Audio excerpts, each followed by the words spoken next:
Ar ziņām pasaulē Latvijā Latgalē Radio Alise Plus studijā Juris Saukāns. Amerikas Savienoto Valstu elektromobīļu ražošanas uzņēmums Tesla Motors jau pagājušajā nedēļā paziņoja, ka pasaulē likvidēs vairāk nekā 10% darba vietu, tajā skaitā vienīgajā Eiropas ražotnē Vācijā tiks likvidētas 400 darba vietas. Viens no iemesliem darba vietu likvidēšanai ir elektrisko automašīnu tirdzniecības kritums. Vācijas rūpnīcā Tesla nodarbina vairāk nekā 12,000 cilvēku. Aizdomās par spiegošanu Ķīnas labā aizturēts Eiropas parlamenta deputāta no labējās eiroskeptiķu partijas Alternatīva Vācijai Maksimiliāna Krā palīgs. Par to šodien pavēstīja Vācijas federālā prokuratūra. Aizturētais, kurš prokuratūras paziņojumā figurē kā Dzjans, tiek turēts aizdomās par Ķīnas opozīcijas pārstāvju izspiegošanu Vācijā un informācijas par Eiropas parlamentu nodošanu Ķīnas izlūkdienestam. Mazinoties bažām par tuvo austrumu krīzi, pasaules biržās vakar pieauga akciju cenas, bet naftas cenas kritās. Londonas biržas indeksa kāpumu veicina arī britu mārciņas vērtības samazināšanās, jo ir gaidāms, ka Anglijas banka drīz samazinās procentu likmes.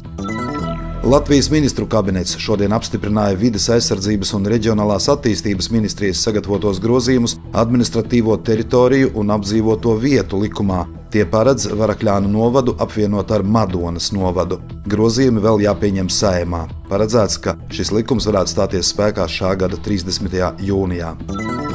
Vēl viens šīs dienas valdības lēmums no 2026. 27. mācību gada Latvijas pamatizglītībā notiks pakāpeniska atteikšanās no krievu valodas kā otrās svešvalodas apguves. Pašlaik Latvijas skolēni no skolas gaitu uzsākšanas kā pirmo svešvalodu apgūst angļu valodu, bet līdz ar sākuma skolas beigām sāk apgūt otro svešvalodu. Teorētiski bērni kā otro svešvalodu var apgūt franču, vācu vai citas valodas, bet praksē visbiežāk mācīta tiek krievu valoda, jo skolās trūkst citu valodu pedagogu. Izglītības un zinātnes ministre Anda Čakšana paudusi, ka tādā veidā Latvija apliecina piederību Eiropas kultūras telpai un demokrātiskās pasaules vērtībām.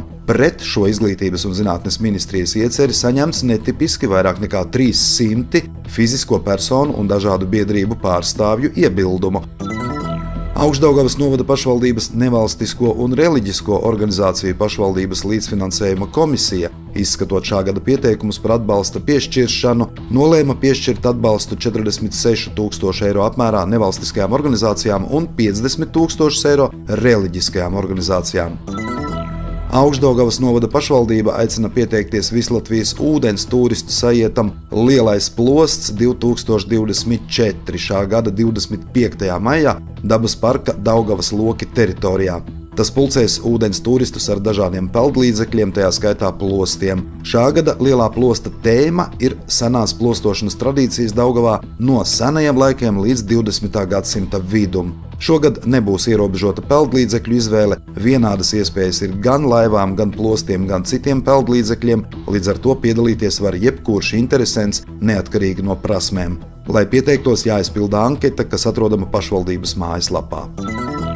Daugavpils valsts pilsētas pašvaldība šopavasar plāno turpināt zaļās masas novākšanas kampaņu. Tā paredz konteineru uzstādīšanu pilsētas privātajā sektorā, lai māju īpašnieki varētu izmest pagājušā gada zāli, lapas un zarus no saviem zemes gabaliem. No 4. līdz 12. maijam pilsētas ielās atradīsies speciāli konteineri, kā sacīja mēra vietnieks Valērijs Kononovs, tos uzstādīs iedzīvotājiem ierastajās vietās. 22. aprīlī Daugavpilī uzsākti darbi pie 1., 3. un 5. maršruta tramvaja pieturas Cielkovska iela depo virzienā uzlabošanas. Uz pieturas labiekārtošanas darbu laiku ir izveidota pagaidu pietura, kā ziņo Daugavpils satiksme, būvdarbi var ilgt līdz 4 darba dienām. Šobrīd jau ir pabeigta pieturas Zeļinska iela centra virzienā labiekārtošana. Tuvākajā laikā plānots atjaunot pieturvietas Zeļinska iela depo virzienā un Cielkovska iela centra virzienā. Studijā ar ziņām bija Juris Saukāns. Par ziņu raidījumu Ziņas bez robežām pasaulē Latvijā Latgalē saturu atbildīsijā Alise Plus projektu finansē Mediju atbalsta fonds no Latvijas valsts budžeta līdzekļiem.